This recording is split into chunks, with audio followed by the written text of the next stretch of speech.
Bienvenidos. Vamos a iniciar otro gran viaje.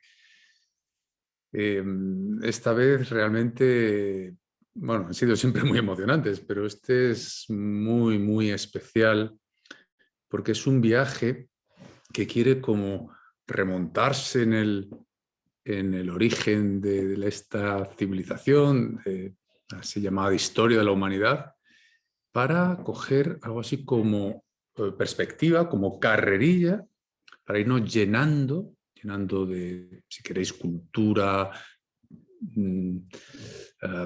formación, reflexión sobre lo que hemos querido denominar, ¿no?, en estos juegos del lenguaje que ahora usamos en este momento de la civilización, que denominamos ciencia, ¿no? Parecería que efectivamente esa cosa de la ciencia está a punto de ofrecer a su principal artesano, su principal agente, parece ser, unas posibilidades de acción que podrían ser comparables a las capacidades que tienen precisamente esos seres que también se dice que o bien que eran fruto de la imaginación de los hombres, me refiero a los dioses, o bien eran fruto de la imaginación y de la fantasía y de la superstición también de estos agentes, me refiero a los seres humanos, o bien efectivamente podrían estar ubicados en lugares invisibles, también siendo agentes de no sé qué. Entonces, lo decisivo de este viaje va a ser la nave que vamos a utilizar, y es la nave de la filosofía. La filosofía entendida, una vez más, como una perspectiva, una forma de mirar, llamémosle, privilegiada.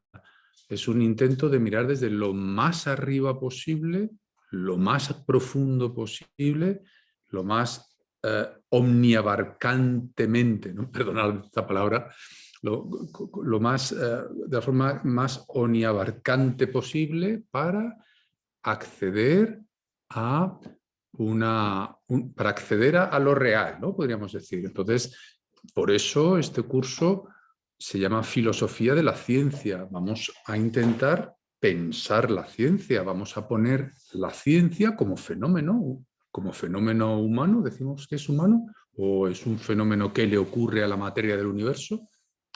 Bueno, pues a esa cosa como tal, como fenómeno, como pueda ser cualquier otro, los anillos de Saturno o la digestión en los estómagos de los mamíferos, a esos fenómenos, nosotros al de la ciencia le vamos a poner todas las cámaras y vamos a mirarlo al trasluz.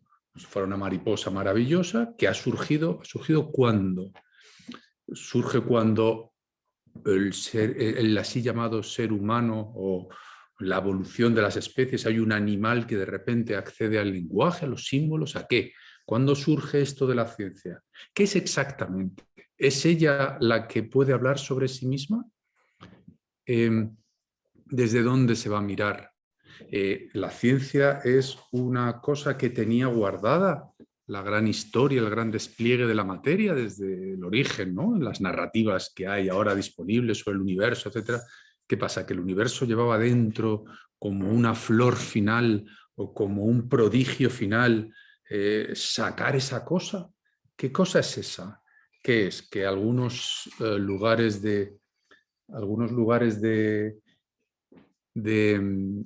del universo tienen unas cámaras especiales o unos sistemas especiales en virtud de los cuales el propio universo se reproduce a sí mismo en esquemas, en modelos. ¿Cómo funciona esto, ¿no?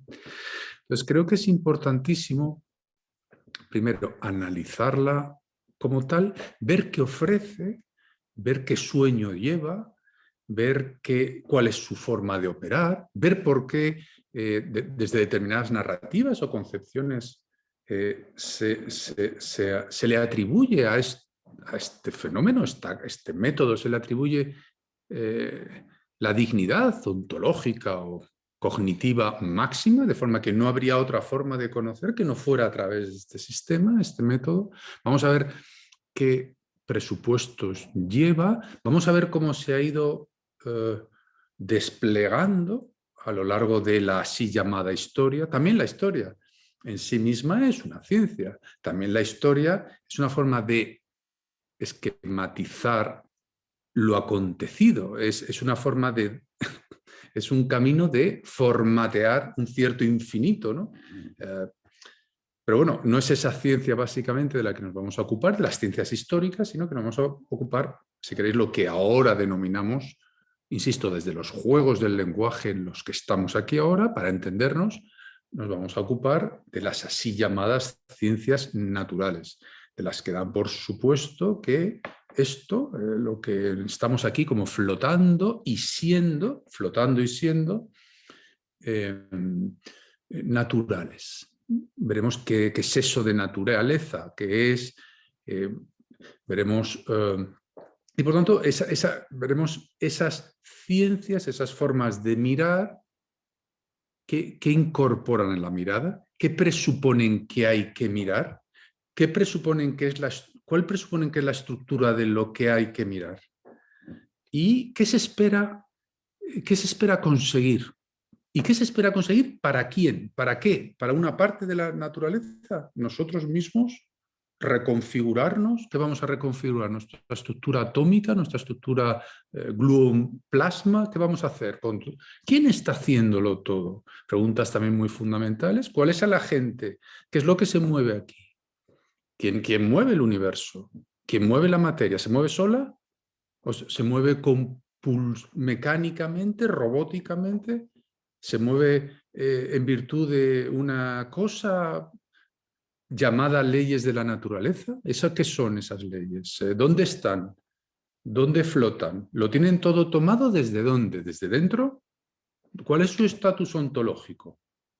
¿Quién las ha puesto? ¿Se han puesto solas? ¿Cómo se han puesto? ¿Venían ya de serie? ¿Hay leyes o no las hay? Entonces, todas estas cosas, creo, todas estas, digamos, sacudidas, o estas sacudidas que podríamos denominar estos relámpagos, ¿no? De luz sobre el tejido del objeto de nuestra reflexión, creo que van a permitirnos tomar mucha perspectiva, acometer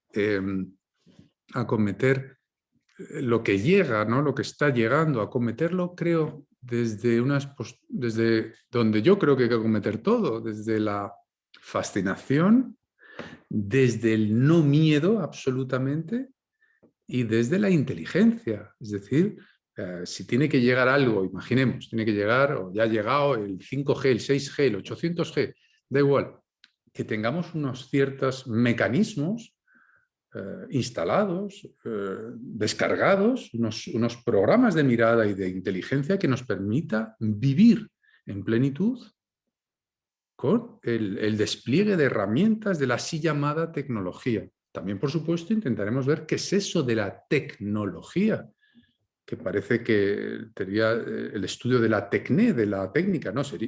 No es tanto el estudio, sino como la creatividad, qué herramientas se van a presentar. Obviamente siempre estaremos, tendremos que llegar a ellas, que serán las últimas conferencias, y ver casi desde un punto de vista psicológico, sociológico, cómo siempre los nuevos así llamados avances, las nuevas herramientas siempre irrumpen en el escenario mental colectivo, como de dos formas. A unos les produce fascinación como niños y a otros pues les produce miedo por las posibilidades que tendría apocalípticas las cosas, ¿no? de que todos los avances pues serían terribles. Eso también nos permitirá, en las últimas conferencias, nos permitirá hacer algunas reflexiones que creo que son importantes, ontológicas, es decir, de reflexión sobre el qué de las cosas, es decir, qué es exactamente una máquina, qué es exactamente lo artificial,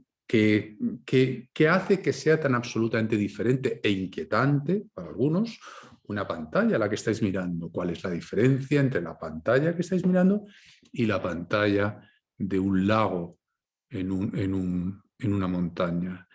¿Por qué hay un esquema maniqueo de bien y del mal? ¿Cómo se pueden hacer esos cortes? ¿No están hechas de la misma materia? ¿No es lo mismo una pantalla? No es lo mismo la pantalla que estáis mirando ahora mismo. No está hecho de los mismos quarks y gluones. No están vertebrados igual, lo único que están cambiados de forma. Es que cambiar de forma los quarks y los gluones que los unen. Es que es eso una atrocidad. No se están cambiando ellos todo el rato de forma. No es el cambio de forma lo que determina precisamente este gran baile cósmico en el que estamos metidos. Entonces, eso lo va a permitir la reflexión filosófica. Eso es lo que nos va a permitir, digamos, volar sobre y con los tiempos y hacerlo de la mejor forma, que es, creo, siempre, que es la inteligencia, el amor, ¿no? El amor entendido como el arrastre, ¿no? A seguir estudiando, a seguir mirando, quitarnos los miedos. Eso no quiere decir que no seamos prudentes, evidentemente, ¿no? Entonces, esta es la presentación general. Como sabéis, son 30, vamos a estar 30 conferencias, 30, ya sabéis que estáis estoy a vuestra disposición para que, bueno, ayudaros, completaros. Si queréis hacer un vuelo paralelo, os puedo sugerir dentro de mis posibilidades pues, lecturas que puedan ser interesantes para vosotros. Y como sabéis, pues al final de cada conferencia, para los que sois nuevos, pues es para mí un placer. A través del chat, pues me comentáis las cosas, hacéis preguntas, a veces, incluso al revés, a veces me resolvéis a mí cosas, porque el nivel yo tengo el honor enorme de tener unos alumnos, unas personas que están ahí de un nivel excepcional, tengo que decirlo, pero en todos los sentidos. Yo no sé por qué, no sé cómo me mereció yo esto, pero realmente tengo unos alumnos absolutamente increíbles, en lo ético y en lo intelectual. Una cosa curiosa, tendría que pensar en ello. Así que ahora lo que voy a hacer es, voy a hacer un recorrido del programa para presentaros más o menos cómo va a ser. Os recomiendo, porque ha pasado con otros cursos, pasó con el curso de Filosofía de la Política, ahora estamos con el de Metafísica también. Yo sé que os quizá puede producir un cierto, como uno que se siente enterrado de tantos tesoros que caen y ya uno no sabe ni qué coger, ¿no? Demasiados libros, ¿no? Demasiadas lecturas maravillosas posibles. Entonces, bueno, yo os sugiero que vayáis viendo a ver qué cosas de verdad os pueden ser interesantes, lecturas interesantes, o vais a tener los vídeos a vuestra disposición y no está mal, que lo hacen muchos alumnos, haceros vuestros propios apuntes, ¿no? Vuestro propio síntesis, ¿no?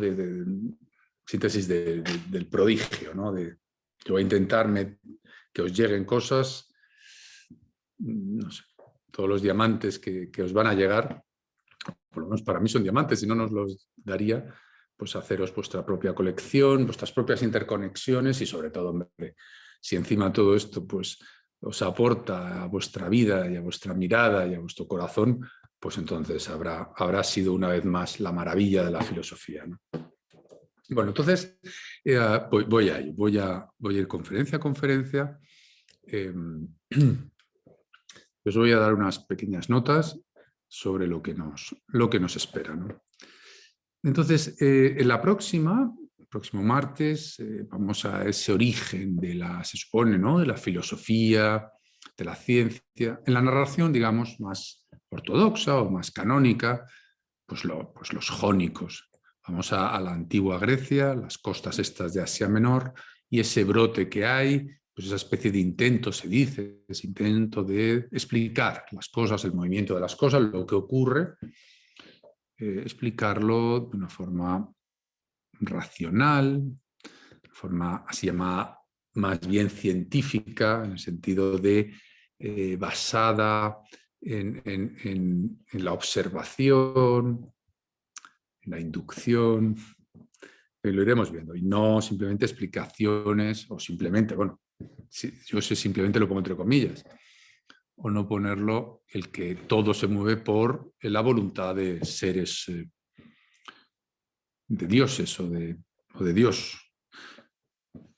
Bueno, pues esa es la narración canónica, ya le daremos una vuelta, por supuesto, a todo esto. Pero el caso es que los jónicos, en los orígenes, también en los orígenes de la así llamada filosofía occidental, os hacen la pregunta de qué está hecho todo el arjé de la física, physis como la totalidad, la naturaleza, esto que se toca, que se huele, por donde corremos, donde nacemos, ¿no? Donde se incineran los cadáveres o se tiran al agua o se entierran, donde llueve. ¿Por qué llueve? Por cierto, ¿por qué es azul el cielo? O sea, preguntas de los jónicos. ¿Por qué hace más frío cuando uno se aleja de la Tierra? Debería hacer más calor, ¿no? Porque si uno se acerca al Sol, debería hacer más calor. Empiezan a hacer preguntas interesantes. Por supuesto que ya venía una tradición, por supuesto que también en Mesopotamia y en casi todos los sitios, hay ese conocimiento, ese sistema de preguntas y respuestas.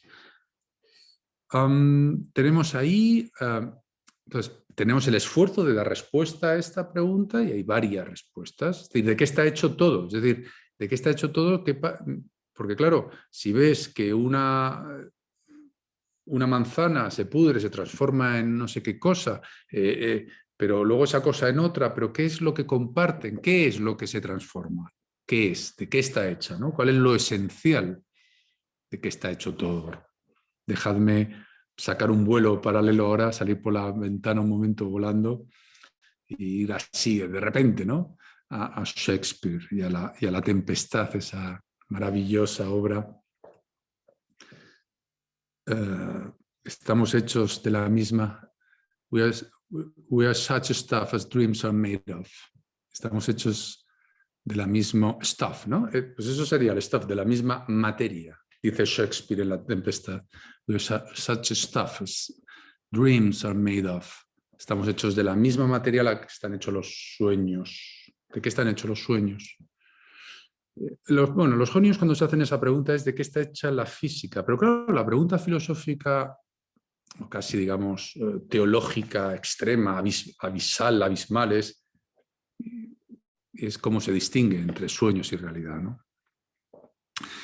Entre varias respuestas, una curiosa, Tales de Mileto, en los orígenes, él llevaría ahí el agua como la base de lo que está hecho todo, pero también, y según Aristóteles, sería suya la frase de que todo está hecho de dioses. Eso me encanta.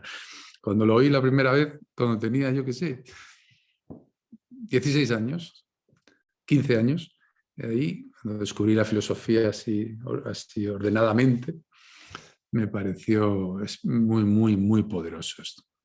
En plural, y está lleno de dioses. Lleno, en plural, ¿cuántos hay? ¿Qué son dioses, por cierto? ¿Qué entendemos? ¿Poder, fuerza? Pensad, ya llegaremos, pensad en Einstein, ¿no? La ecuación es la energía de un objeto, de una cosa, es igual a su masa multiplicada por la velocidad de la luz al cuadrado. Es decir, que todo tiene una energía dentro descomunal. ¿Qué son dioses? Energía, ¿qué es posibilidades de hacer cosas? ¿Qué les atribuimos a los dioses? ¿Libertad o fuerza? Bueno, pues esa frase yo espero que nos acompañe en este viaje, ¿no? Lo de que todo está lleno de dioses, otorgando a Dios, entendiendo por tales, divinidad, mucha fuerza y mucha creatividad y mucha, si queréis, todo está lleno de dioses y mucha inasibilidad, mucha... es decir, algo así como, por los dioses como algo que no vas a atrapar, ¿no? Eso me gusta. La inatrapabilidad, perdonad que estoy diciendo palabras horribles, bueno, la inatrapabilidad, es decir, que algo así como que entendemos por un dios algo que no vamos a copiar. O sea, nadie imagina atrapar a Neptuno en una piscina comunitaria de una urbanización, ¿no? Hay algo que no va, no se pueden atrapar. De alguna forma, quizás podríamos entender una respuesta, ¿no? De qué está hecho todo, de lo inasible, de lo que no se va a atrapar. ¿Y de qué no se va a atrapar? no se va a poder atrapar por ninguna parcialidad, ¿no? Bueno, seguimos. En esta conferencia, digo, iremos planteando, digamos, las vibraciones fundamentales con las que quiero llevar este viaje, ¿no? La tercera serán los pitagóricos. También en el mundo heleno, en la Grecia antigua, disfrutaremos otra vez, viajaremos a la Grecia antigua y disfrutaremos ahí oliendo, ¿no? el Mediterráneo allí. Y entonces, con los pitagóricos, que es una secta muy trascendente, con conexiones orientalizantes o indias, si queréis, pero muy importante en la filosofía griega, vamos a ir al tema de los números, una especie de mística de los números. Se va a responder que todo está hecho de números, lo cual, curiosamente y sorprendentemente, lo va a apoyar personas tan, digamos, tan exquisitas y tan frías y tan especiales como Bertrand Russell, ¿no? En el siglo XX. El número se le va a otorgar por Russell y otros una existencia real, no mental. Los números existen, las fórmulas geométricas, los fenómenos, los seres aritméticos, las formas, eso existe o es artificial, creado igual que es artificial Mickey Mouse o es artificial, yo qué sé, una poesía, ¿no? De un poeta humano. O los números existen o son creaciones. Bueno, se va a sostener que existen y son algo así como dioses, dioses aquietados, perfectos, que sostienen la perfección del cosmos, ¿no? Una cosa así. Y habrá que conocerlos para conocer de qué va esto y cómo se mueve esto. Ahí estarán muchos, o no sé si voy a decir todos, en esa mística, los físicos teóricos, astrofísicos del siglo XX y XXI. 4, la cuarta conferencia, nos iremos también todavía en la Grecia antigua, los físicos monistas y los físicos pluralistas. Es decir, físicos vamos a entender aquí como los filósofos o seres humanos que intentan decir cómo es esto, cómo es esta estructura y de qué va esto. Y entonces los va a ver que consideren como Parménides que lo que hay es un sólido que no se puede recortar y que para verlo bien hay que ver esa solidez del todo, del ser, y ya van a utilizar sus discípulos algunas reflexiones sobre la imposibilidad de recorrer el espacio infinito, el espacio de la matemática, todo eso lo veremos. Y otros, como Demócrito, viendo un pluriatomismo. Porque Parménides también sería atomista, pero sería monoatomista, habría un átomo. Átomo es que no tiene partes. Parménides va a considerar que hay un solo átomo, pero sin interior, sin física subatómica. Espero no estar mareando mucho. Es decir, Parménides, para los que habéis hecho el curso de filosofía de la metafísica, Parménides vería que todo lo que hay es una especie de esfera, un sólido. Aquí no se pueden hacer cortes, todo es sólido, no hay forma ni de pensar la divisibilidad, ni de la diferencia, etc. En ese sentido sería un monoatomista, solo hay lo que es y es el ser y está sólido y no se mueve. Frente a esto estaría Demócrito, ¿no? La escuela de Demócrito con el atomismo, pluriatomismo, todo lleno de átomos, que es lo que luego a lo largo de la historia va a tener un enorme éxito, y no digamos ya en el siglo XIX, con una fascinación con el mundo de átomos, de piececitas unidas por leyes matemáticas, que ya lo reventarán en el siglo XX, Rutherford, ¿no? Lo romperá el átomo y se abrirá como una caja, la caja de Pandora, y empezará la locura, la magia, el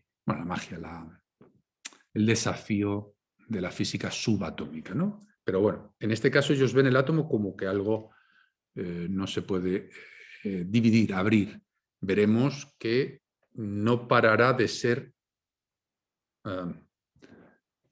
aperturable, no sé, es decir, no dejará de ser, que todo, podemos decirlo, es infinitamente, todo está abierto al infinito, todo se puede seguir abriendo y abriendo y abriendo, ¿no? El sueño atomista sería insostenible, ¿no?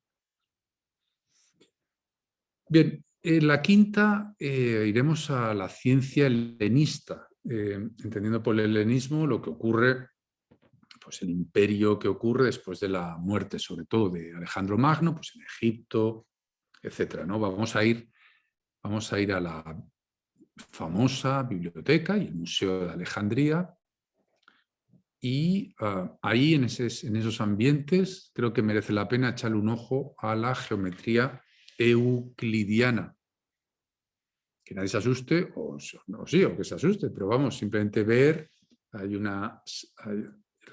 Euclides hace una especie de desarrolla unos principios de cómo es la geometría, es decir, la estructura del espacio, cómo se puede representar el espacio. Entonces, de ahí se va como a fabricar, quizás me atrevo a decir, para los más avanzados, se va a empezar a fabricar el esquematismo de la mirada, el esquematismo trascendental de Kant, ya después, muchos años después, es decir, se nos va a hacer creer que hay puntos. Yo nunca he visto ninguno, pero bueno, que hay puntos en sí, o una raya, o que hay 3 dimensiones. Entonces va a haber una serie de dogmas del mirar, dogmas del estar, de las estructuras espaciales, que van a ser muy necesarias para poder observar y avanzar y mirar, pero hay que ver de qué está hecho esto. Veremos la mecánica de Arquímedes también ese día, pero son 4 notas, ¿eh? Y luego el tema este de la astronomía, ser humano mirando los cielos, los habéis mirado vosotros, me imagino, muchas veces. Yo las he mirado, yo creo que los miro todos los días, incluso aquí en Madrid, que yo creo que ahora se ven mejor los cielos, debe ser que ya no, como no hay casi aviones, vamos, se ven bastante bien. Claro, no deja de asombrarme que desde orígenes, ¿no? Muy, muy atrás, el ser humano ha sido capaz de hacer descripciones de lo que ahí pasa, ¿no? Les ha encontrado como una lógica a todos esos movimientos y ha podido ver que había planetas y satélites. Es una cosa maravillosa. El caso es que ahí en esa conferencia veremos esa tensión, ¿no? Del geocentrismo versus heliocentrismo, porque ya había en Alejandría propuestas heliocéntricas, es decir, que era el Sol el centro, que no lo es, porque el Sol es, según los modelos actuales, fijaos, hay miles de millones de galaxias, ¿no? Bien, la sexta, bueno, por tanto se llama modelizar el cielo. Modelizar el cielo, ¿no? Mirando el cielo, pero claro, cuando uno mira el cielo y luego baja la cabeza a la tierra, sigue estando en el cielo, porque sigue estando en una de las cosas del cielo, ¿no? Aristóteles creía que no. Aristóteles creía que era otro nivel, digamos, físico. Habría el nivel sublunar, es decir, por debajo de la luna, la Tierra, estaría el mundo de lo corruptible, el mundo de la vida, de tal, y luego lo demás sería un mundo, el mundo de las esferas, de la perfección, etc. Digamos que digamos que se tardó algo más en pensar que cuando miras al cielo y miras abajo, también es el cielo, ¿no? Estamos en el cielo.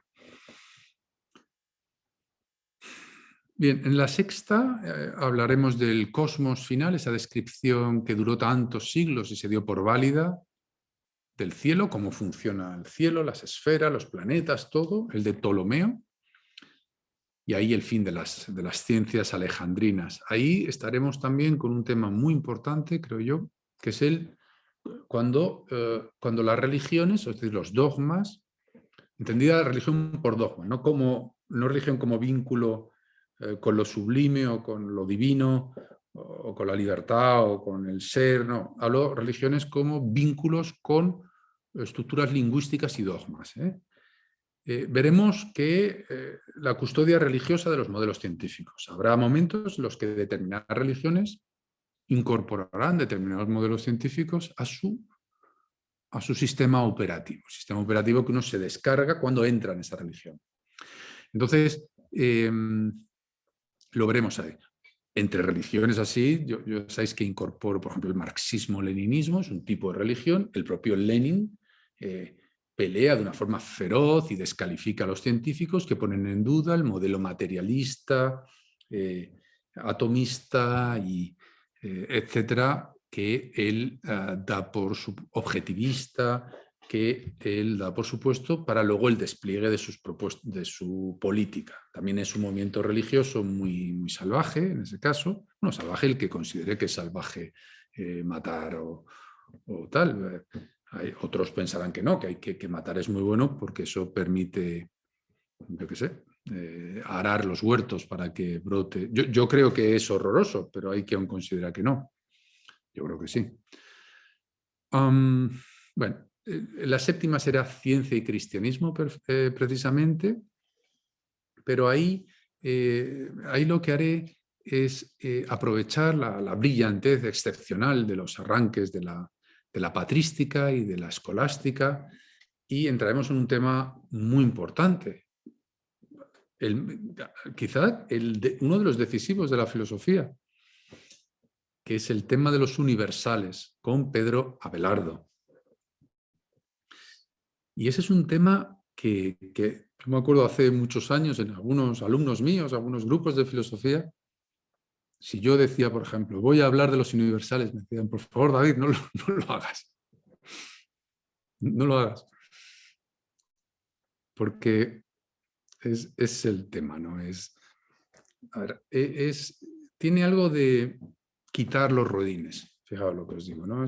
Por favor, no los quites, que nos da miedo, ¿no? Un poco, pero no los quito yo, vienen ya quitados de la bicicleta, ¿no? Desde hace mucho.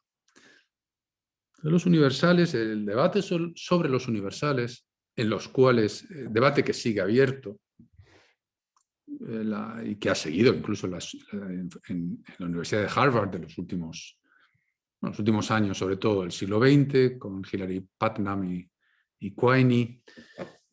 La cosa es si existe en sí el mar, ¿no? El mar. Esa cosa, el universal mar, perdón. Es decir, eso cuando uno va por ahí y de repente dice, anda, mira, el mar. Cuando yo era pequeño, íbamos desde Madrid al mar, a la playa, con mi padre, con mis padres. Entonces ya te decían, hijos, que ya se ve el mar, ¿no? Y te daba un subidón. Entonces la cosa es, ¿qué es? Es decir, ¿el mar existe en sí? ¿O es algo que es algo que está fuera, inatrapable, por una palabra? La palabra mar es decir, ¿existe el mar como palabra y luego hay fuera también? Es decir, ¿habría mar aunque no lo miráramos desde una inteligencia, desde una estructura mental que está vertebrada con ese sustantivo? Es decir, cuando miramos al entorno, ahora mismo si levantáis la mirada y yo os preguntara ¿qué veis? ¿Qué responderíais? ¿No os dais cuenta de que responderíais con sustantivos? Es decir, que en realidad cuando os pregunto ¿qué veis? Sin daros cuenta, yo sin darme cuenta y vosotros sin daros cuenta, estamos ya diciendo cuál de los preexistentes sustantivos reconoces en las formas que te rodean. Dice, una silla, el suelo, un cuadro, un libro. La cosa es que, ¿qué será lo que hay más allá de esas estructuraciones, de esos universales, de esos sustantivos, de esas formas de recortar el impacto de lo real? ¿No habrá cosas impactando que no son invisibles porque no se dispone del sustantivo donde meterlas? La cuestión está en ¿por qué mar? ¿Por qué lo llamamos mar? ¿Qué tiene que tener? Dice, bueno, no, se llama mar porque reúne unas... ¿Qué condiciones tiene que tener? ¿Que tenga agua? No, nosotros tenemos mucha agua, no recuerdo, pero tenemos bastante, ¿no? Como 60%, no me acuerdo ahora mismo. Habrá científicos en la sala que luego lo digan mejor. ¿Y por qué yo no soy un mar? ¿Y por qué soy una unidad? Si alguien me mira, imaginemos que me estuviera mirando una inteligencia con ojos que tuvieran dentro de los ojos microscopios electrónicos. Vería en mí una especie de galaxia o mar de mares lleno de miles de millones de células, es decir, seres vivos, interconectados, cada uno con sus intereses. Vería, pues eso, inmensidades de minerales y de líquidos y de cosas. Tampoco vería ese ser, tampoco vería un corte entre lo que se supone que soy yo y lo que ya no soy yo. Es decir, el sustantivo yo quedaría diluido ¿en qué? En otras formas de agrupar. Entonces, la pregunta de los universales, en realidad, es una pregunta de liberación de la mirada. Y fijaos, para la ciencia muy importante, porque también de alguna forma permitiría estar siempre asomado. Los buenos científicos, incluso, están asomados al trasluz de sus propios modelos de realidad, lo cual les va a permitir mirar más allá, no quedar atrapados, asfixiados dentro de los modelos que van generando puntualmente. Precisamente la geometría euclidiana, por ejemplo, la geometría de Euclides que os he dicho antes, es una geometría en 3 dimensiones. Es gracias a unos matemáticos que jugando con una matemática, digamos, teórica, de pizarra, de fantasía, por así decirlo, empezaron a jugar con la posibilidad de geometrías en más de 3 dimensiones, jugando con eso, haciendo modelos con eso, por hacerlos, por asomarse, por liberarse de determinados universales. Van a dar las herramientas, que van a permitir a Einstein, por ejemplo, generar su teoría de la relatividad, incorporando el tiempo también como una dimensión geométrica, ¿no? En el espacio-tiempo, ¿no? Bueno, el tema de los universales, por tanto, lo vamos a gozar y a sufrir. Creo que es fascinante, creo que levantar a esa cosa que llamamos mar, levantarle el cepo ontológico, o una montaña, o una persona, tiene algo de magia total, algo así como que abres una dimensión inimaginable. Creo que se puede vivir en esos dos mundos. Creo que se puede vivir en el mundo práctico de los universales aceptados, pero no dejar de asomarse a las ventanas que permite el cuestionamiento de los universales. Bueno, en la octava conferencia vamos a otra vez a Averroes, digo otra vez porque estuvimos con él y estaremos con él. Estuvimos con la filosofía de la política, vamos a estar con la metafísica. Lo hago porque lo merece, pero lo hago también porque sabéis que creo que es importante. Yo soy consciente que las personas que vienen a los cursos, a mis cursos, son personas especialmente cultivadas, especialmente sensibles y probablemente especialmente, no sé, con una cierta capacidad de emitir, ¿no? Emitir, yo qué sé, pensamiento a su alrededor. Y es obvio que todo lo que se pueda decir y recordar del Islam, de los tesoros que tiene, hay que hacerlo. Eso no quiere decir que nadie sea crítico con lo que no puede ser, igual que somos críticos con todo. Pero olvidar los tesoros del Islam, creo que todo lo que sea, ¿cómo llamaríamos?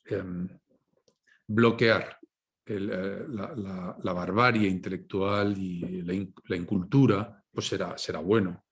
Entonces, que sepamos el valor enormes tesoros que hay en el Islam, los que no estamos en el Islam, y a los que están en el Islam, pues recordárselo, ¿no? Y mostrar que hay caminos maravillosos, sobre todo el de la belleza. El Islam tiene cultura maravillosa, ¿no? Entonces, y cosas, lógicamente, que no gustan a determinadas tal, y hay otras cosas nuestras, por así llamarlas, que tampoco gustan. Pero ahí tenemos que estar muy arriba. para que, en mi opinión, para que esta civilización colectiva, esta cosa, vuele y vuele alto. Si no, va a ser una guerra de los 100 años permanente. Entonces, desde Averroes, esa conferencia, vamos a ver la ciencia en el Islam, es muy interesante, creo, y la idea de Averroes de la mente colectiva. Creo que también ahí podemos ir preparando, ¿no? Determinadas concepciones o posibilidades, un poco, si queréis, de ciencia ficción. No sé, ciencia ficción, pero el tema Internet, etcétera, ¿no? Tema Wikipedia también, tema muy interesante. La mente colectiva.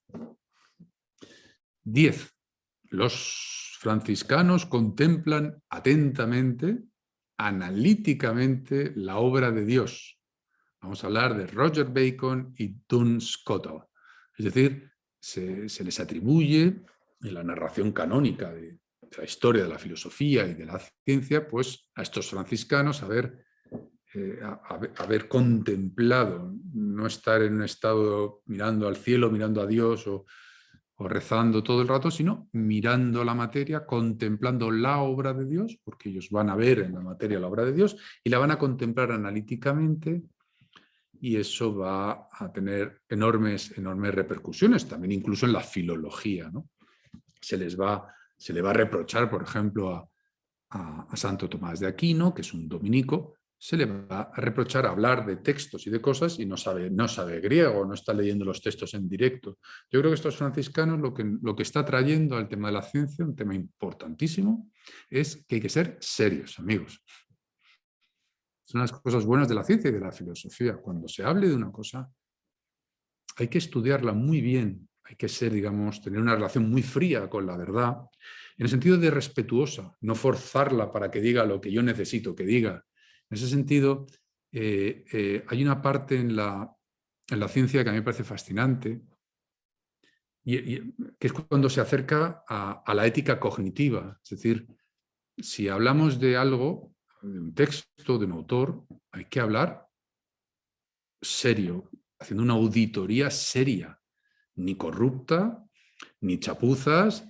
Es decir, hay que ver de verdad de qué estamos hablando. Hay que mirar de qué estamos hablando. De las mariposas. Pues estudia las mariposas, pero de verdad.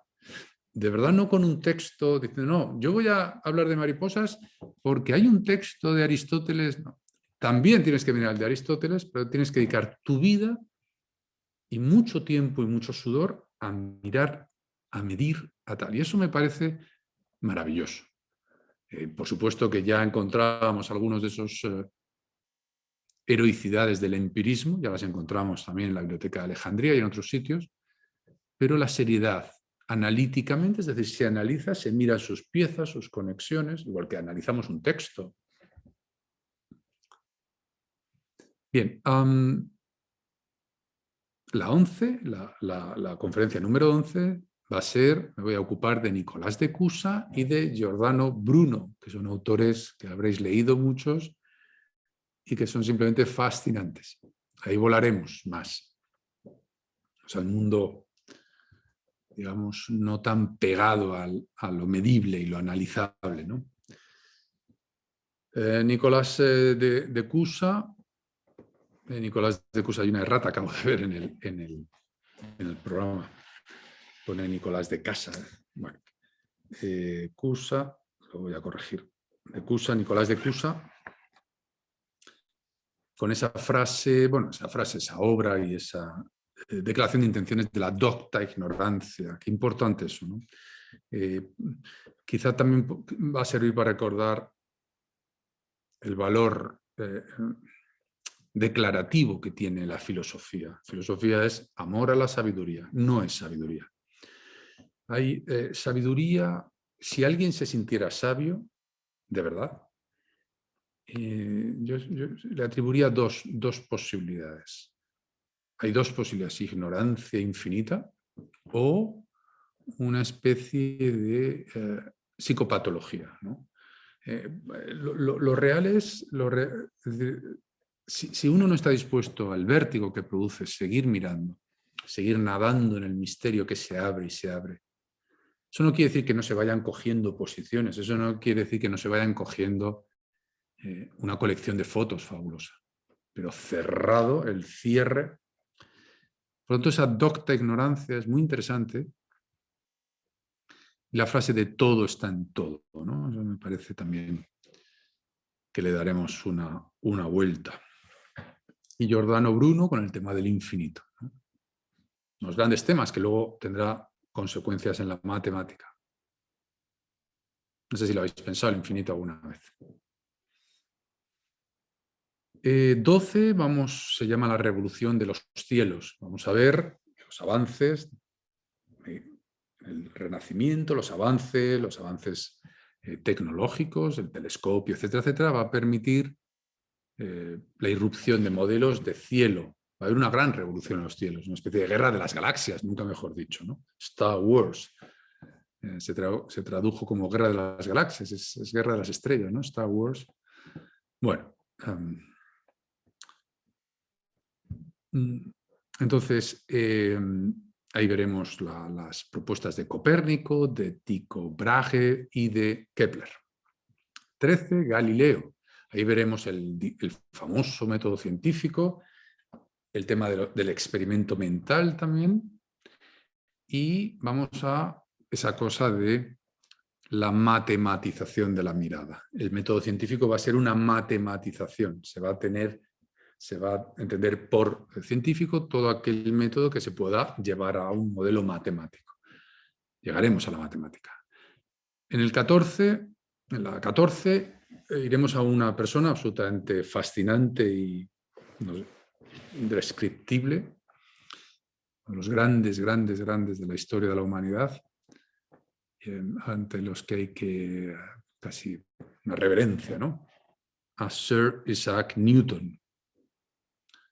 Newton, vamos a ver con él cómo se perfecciona, cómo reflexiona y se perfecciona el método científico. Vamos a ver su concepción del universo máquina, que tanto éxito va a tener, incluso en Lenin, el universo máquina, donde están los seres humanos, máquinas también. Pero de Isaac Newton me va a interesar muchísimo la parte digamos que está fuera de la máquina, bueno, fuera, la mirada profunda a la máquina, podríamos decir. Desde luego, una de las metáforas más bellas que yo he leído de poesía científica o de no sé cómo llamarlo, es la concepción de Newton que considera el tiempo y el espacio. Pensemos el espacio ahora mismo, que se supone que está, donde están las cosas, ¿no? ¿Habéis pensado en el espacio alguna vez? El tiempo en sí, no lo que rellena el tiempo, sino ¿qué es eso del tiempo y el espacio? Categorías absolutas, ¿alguien las ha visto? Son presupuestos, tienen que estar, son condiciones de posibilidad de que las cosas sean como decimos que son. En cualquier caso, voy a la metáfora maravillosa, que solo puede venir de un absoluto genio, de un lujo que hemos tenido en la humanidad. Decir que el tiempo y el espacio son órganos sensoriales de Dios. El tiempo y el espacio son los órganos sensoriales de Dios. Realmente suena casi a poesía del calibre brutal de un Rilke, ¿no? Podríamos decir. O de un Hölderlin, no sé. Como que es el lugar donde Dios siente. Bueno, en la 15 veremos a Francis Bacon. Francis Bacon, que aparece en el siglo XVII como algo así como el profeta de la religión de la ciencia, algo así de la soteriología de la ciencia, quien dirá que la humanidad, a través de la ciencia, creará el paraíso en la tierra, ya no necesitará ningún acuerdo con Dios, por así decirlo, para irse, como ahora, ¿no? La cosa está de que con la tecnología pues montar una especie de resort maravilloso en Marte y poder pagárnoslo, ¿no? Para irnos. probablemente si Marte es repoblado, la única condición, me imagino, de pureza para ser seleccionado será apagarlo, ¿no? Es una especie de apoteósico triunfo del capitalismo, ¿no? Si dentro de 50, 60 años se ofrece la posibilidad de tener una casa maravillosa en una montaña de Marte ya llena de bosques o yo qué sé, la condición probablemente va a ser de cuenta corriente. Por tanto, bueno, en cualquier caso, esto es una digresión. Lo que quería decir es que con Francis Bacon aparece, ¿no?, el concepto este de la ciencia como la gran salvación, que es donde se ha quedado, donde de alguna forma el ser humano, muchos sectores de la humanidad están, ¿no? Todas las esperanzas puestas en la ciencia, ¿no? En la 16 hablaremos de David Hume, gran filósofo escocés, el que dijo Kant que le había despertado de una especie de sueño, de siesta dogmática. Y con él veremos cómo pone la luz, el fuego, ¿no?, casi de la filosofía. Entonces va a ver qué demonios es eso de la causalidad. Y de alguna forma lo va a reventar. Una de las cosas fundamentales en las que se amparaba el empirismo es eso, ¿no? Bueno, el ratio et empire, es decir, voy a los hechos, veo y establezco relaciones causales entre unos y otros. Hume creo, dejar muy claro que es imposible ver qué es establecer una relación causal entre dos hechos, por mucho que se repitan, y va a acabar con la famosa inducción. Ya se encargará luego, es decir, como el sol sale siempre por el oeste, pues mañana saldrá por el oeste también. Perdón, por el este. Bueno, entonces, claro, ahí el tema está en cuál es la causa de las cosas, por qué ocurren las cosas, las explicaciones, las causalidades. Estaremos ahí, yo creo que merecerá la pena. 17, Kant, una vez más, esa inteligencia tan especial, tan poderosa, él hablando de esas dos sensaciones, la experiencia moral, la conciencia en su pecho y el cielo estrellado, ¿no? A Kant le sobrecogía el cielo estrellado. Veremos que en realidad está mirando el cielo estrellado a través del modelo de Newton, y ese sistema de mirada él lo va a meter en el modelo kantiano de cómo él define, cómo él conceptúa lo que es la naturaleza, que sería algo así como algo que construye nuestra mente a partir de algo exterior que no podemos saber cómo es, y lo percibimos en el espacio y el tiempo, que tampoco están fuera, están dentro. Según Kant, espaciotemporalizamos algo que hay, una especie de niebla mágica, metafísica, que no se sabe qué es, que nos envuelve, y eso lo filtramos a través de unos sistemas espaciales.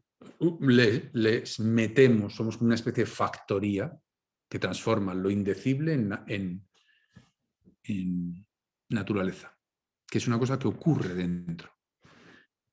Lo que veremos es que, para los que sabéis de Kant, pues que bueno, en realidad lo que está pasando es que se está considerando que la física de Newton, los modelos son ya estructurales del aparato cognitivo humano.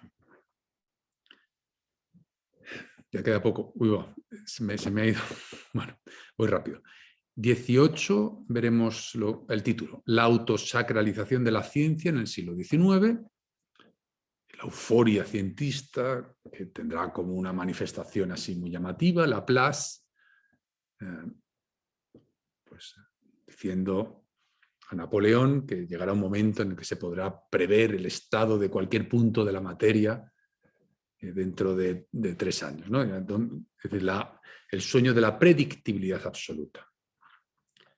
Lo he llamado intentos de exorcizar la incertidumbre. Bueno, lo veremos. 19, Schopenhauer y la magia, esa es mi tesis doctoral, como lo sabéis algunos, mi libro Entonces veremos qué era el magnetismo animal y veremos por qué Schopenhauer se fascina con la física, un astrofísico que se llama John Herschel, que según Schopenhauer, y con cierto fundamento, John Herschel consideraría que todo lo que se mueve lo mueve una especie de mago que tenemos dentro. Todo, las cataratas, los soles, todo lo movemos nosotros. Con las manos, todo se mueve. Todo lo que ocurre en la naturaleza. Y se mueve a voluntad. En la 20, geometrías no euclidianas. Hay infinitas formas de espacio físico. Esto, bueno, será también, espero, una conferencia para mí muy emocionante, porque es un tema que me gusta mucho. 21, la biología, que es la vida. Iremos a la teoría de la evolución de Darwin, qué presupuestos, o sea, qué dogmas contiene, qué peticiones de principio tiene, qué modelo metafísico lleva adentro, lo podríamos llamar el determinismo biologicista, ¿no? Todo ocurre por leyes, la ley de la evolución, de forma que está todo como mecanizado. Y la reacción de Bergson, cuando hablará de la biología libre, la creatividad, la apertura. La 22, la de titulado Se rompen los átomos, los ladrillos esenciales de la materia. Se abre la física subatómica. Vamos a hablar de la mecánica cuántica, de Max Planck, del gato de Schrödinger, de Heisenberg, del principio de indeterminación, de Pauli, el modelo de Pauli y de Jung. Es ese mundo tan fascinante, la mecánica cuántica y todo esto, que luego se han convertido en productos también de mercadotecnia, de marketing, ¿no? Yo le pongo a un producto intelectual o una obra, le meto, no, pues el amor cuántico o el no sé qué. Hoy en día en los juegos del lenguaje, si yo meto cuántico, pues tiene como una... queda tuneado, ¿no? Mi producto intelectual con eso de cuántico y no cuántico. Bueno, vamos a ver qué es esto. Me parece muy interesante Feynman afirmando que si alguien dice que ha entendido la mecánica cuántica es que no sabe ni de lo que está hablando, ¿no? Einstein, el 23, la conferencia 23, lo he titulado Estrenamos Universo. Bueno, lo estrena, digamos, la narrativa culta occidental, por así decir. Bueno, occidental ya no, en ese momento ya es más amplia, pero es un determinado estrato. Hay muchos otros simultáneos que no tenemos que olvidar, ¿no? Pero bueno, vamos, que se estrena Universo en las zonas, digamos, más oficiales o estatales, o no sé cómo llamarlo. El espacio se curva, el tiempo fluye a diferentes velocidades. Se curva el espacio, lo cual es absolutamente inimaginable. El tiempo fluye a diferentes velocidades por este nuevo universo. Todo está lleno de descomunal energía. La 24, vamos a ver la filosofía de la ciencia en el siglo XX, uno de los grandes temas. Haré un resumen, hay gente en la sala que ya ha asistido a cursos míos sobre esto. Bueno, pues cómo se pone a pensar el pensamiento sobre el fenómeno de la ciencia en el siglo XX, Círculo de Viena, Karl Popper, Thomas Kuhn, Imre Lakatos y Feyerabend, el Against Method, uno de los libros más sorprendentes del siglo XX. La 25, la neurociencia, por fin, de pronto la ciencia, eso que sea, que todavía no sabemos qué es, de pronto gira sobre sí misma y mira con qué está mirando. El cerebro lo convierte, la herramienta la convierte en objeto de estudio, el cosmos cerebral. Ahí entraremos en la paradoja del cerebro, ya señalada por Schopenhauer, porque va a parecer que este órgano, se va a decir en esta narrativa, se va a decir que el cerebro es una de las cosas del mundo físico, que es el único que hay, según esta narrativa. El mundo físico, lo que vemos, lo que tocamos, lo que se presenta empíricamente, aquello que respeta las leyes de la física, únicas leyes, según esta narrativa. Entonces, pero eso está ahí, igual que está un árbol, y está además sometido a las leyes de la física y está con sus átomos y sus cosas. Pero a la vez, y esa es la paradoja del cerebro, resulta que es ahí donde es el espejo o donde se recoge el universo. Es desde ahí donde se hablan los modelos de universo. Es desde ahí desde donde se habla de cerebro. El cerebro va a ser producto de cerebro, un modelo de sí mismo. Vamos a ver todo esto. Creo que merece la pena para no... Bueno, tenéis un artículo sobre la palabra cerebro en mi diccionario filosófico, en mi blog, que creo que os puede ayudar en este tema, ¿no? Para no quedarnos estupidizados en unas sabidurías de cierre, ¿no? Podríamos decir, no nos quedemos ahí como ahí encerrados en un mundo, hay que abrirlo, ¿eh? 26, la divinización de los entes matemáticos. Ahí recuperaremos cosas de los pitagóricos, por supuesto. Hablaremos de la ecuación de Dios, de Michio Kaku. Muchas cosas las tenéis en mi blog, en mi página de filosofía. Michio Kaku está. El misterio de la existencia y el propio ser de las leyes de la física. Vamos a ver qué es eso de las leyes de la física. Pero qué son ellas en sí. No qué es lo que ellas tienen sometido, sino ellas qué son. Y ahí Richard Feynman. También tenéis un artículo sobre él. Una persona absolutamente sorprendente. Sorprendente. Extraordinariamente admirada por Stephen Hawking en su momento y probablemente uno de los que va a presentar los modelos matemáticos decisivos para lo que luego viene. 27. Esta conferencia lleva el título ¿Dónde creemos ahora que estamos? Pues a dónde ahora se supone que estamos. Ahí hablaré de la M-Theory, de la teoría M, también llamada de la teoría del todo. Hablaré de los multiversos, de los universos paralelos. Vamos a señalar la inmensidad que se nos abre, lo modelizable, lo modelizado. Hablaremos del infinito mental y también, por supuesto, será una ocasión para que os presente, creo que una vez más, mi concepción de la metafísica y la física libres. 28, os traeré el proyecto que a mí más me interesa ahora mismo de la ciencia, que se llama Alice Project, que está desarrollándose en CERN, podéis entrar en internet, CERN, en Suiza, que ahí lo que están yendo a los instantes millonésimas de segundo justo después del Big Bang, se supone que explota todo esto y se crea el universo. Y están viendo un estado en el que todavía los quarks, esas cositas, todavía no han sido unidas, pegadas, con una cosa que llaman gluones,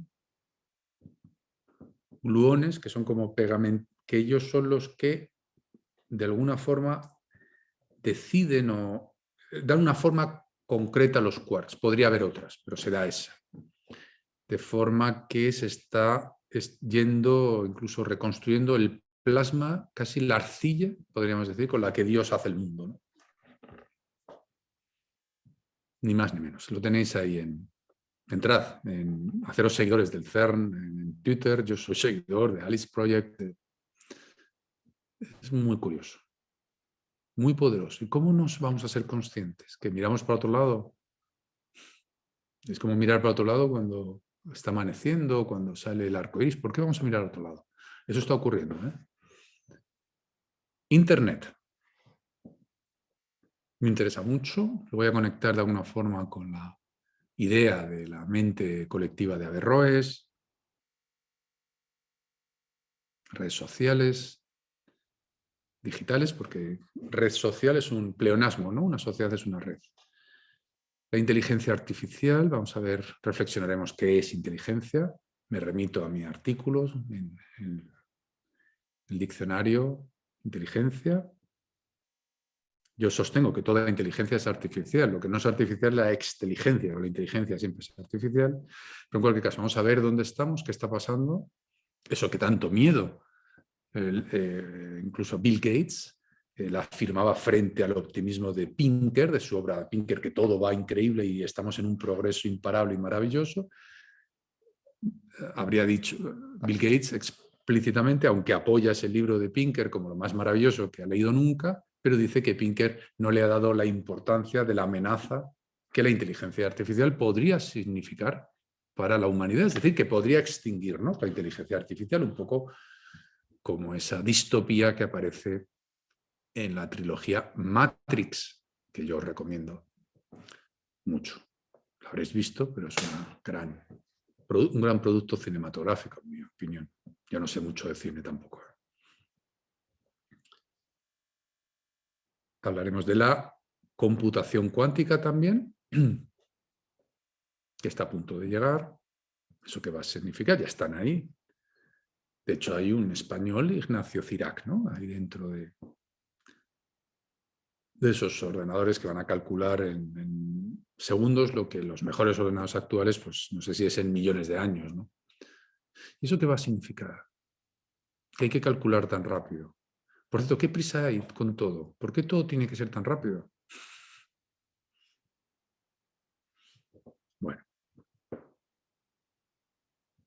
Bueno, y la realidad expandida también, los grandes temas, la posibilidad de que en un futuro muy cercano haya una forma artificial o tecnológica de incorporar a nuestro entorno cosas permanentes. Por ejemplo, que haya, no sé, estoy dando ideas, pero imagino que ya estarán, que yo me haya comprado un gigantesco cocodrilo vivo de oro, aquí tumbado en mi salón, y me esté mirando ahora mismo, y se esté moviendo, porque a mí me apetece tener eso.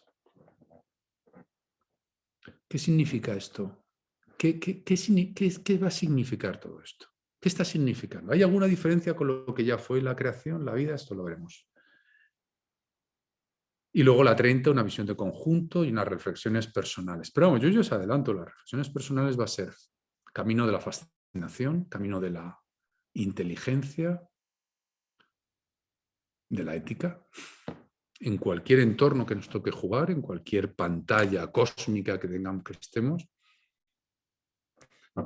siempre lo esencial, imaginemos vuestros seres queridos, si os los encontráis, no sé en qué pantalla perdida de no sé qué, el amor es infinito, eso no, o sea que habrá cosas esenciales que no, habrá cosas, lo esencial no estará afectado por las configuraciones de lo visible, ¿no? Bueno, pues me he pasado 10 minutos, pues no sabía cómo resumir más. No sé, si tenéis alguna pregunta, algún comentario.